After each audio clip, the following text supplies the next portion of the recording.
Kakinada rural మండలం సర్పవరం గ్రామం నారదకుండం వద్ద వేంచేసిన శ్రీ భవాని సమేత శ్రీ నీలకంఠేశ్వర స్వామివారి దేవాలయం ప్రాంగణంలో గల శ్రీ వాగ్గేయకార మండపం 3వ వార్షికోత్సవం ఘనంగా జరిగింది. వార్షికోత్సవాన్ని పురస్కరించుకుని శ్రీ పద్మావతి శ్రీనివాసుల కళ్యాణాన్ని పెద్దాడ సూర్యకుమారి కుమారుడు పెద్దాడ వెంకట సూర్య రామచంద్రరావు జరిపించారు. కార్యక్రమంలో పాల్గొనేందుకు విచ్చేసిన ప్రవచన చక్రవర్తి బ్రహ్మశ్రీ చాగంటి కోటేశ్వరరావుకి ఆలయ వ్యవస్థాపకులు పెళ్లి సత్యనారాయణ సూర్యకుమారి దంపతులు మేళ తాళాలతో వేద పండితుల మంత్రోచ్చరణల నడుమ పూర్ణకుంభంతో స్వాగతం పలికారు. వేద పండితులు పవన్ శర్మ, ఫణి శర్మల శాస్త్రోక్తంగా స్వామివారి దివ్య కళ్యాణం జరిపించారు. పీటలపై రాజేష్ నాయుడు, శ్రీలక్ష్మి దంపతులు కూర్చుని స్వామివారి కళ్యాణం భక్తి శ్రద్ధలతో జరిపించారు.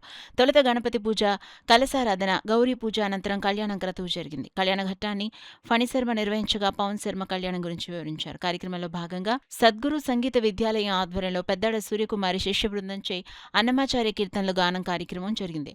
అనంతరం కళ్యాణంలో పాల్గొన్న భక్తులకు కళ్యాణాక్షంతలు, ప్రసాదం పంపిణీ చేశారు. కార్యక్రమంలో మునుగంటి వెంకట్రావు, గ్రామ ప్రజలు, మహిళలు పాల్గొన్నారు. మనం ఎటువంటి పూజా కార్యక్రమాలు తలపెట్టినా ఆ యొక్క పూజా కార్యక్రమం నిర్విఘ్నంగా జరగడం కోసం ఆ యొక్క పసుపు గణపతికి పూజ చేసుకోవడం జరిగింది.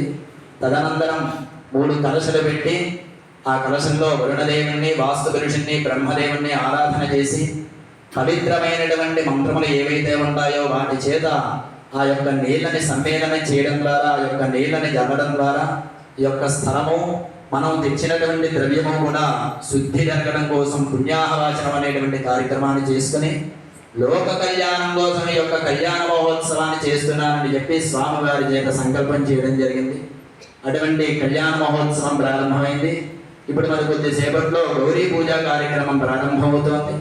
భక్తులందరూ కూడా స్వామివారికి జరిగేటువంటి కళ్యాణ మహోత్సవాన్ని తిలకిస్తూ మనసులో ఓం నమో వెంకటేశాయ నమః అనుకుంటూ జరిగేటువంటి కళ్యాణ మహోత్సవాన్ని తిలక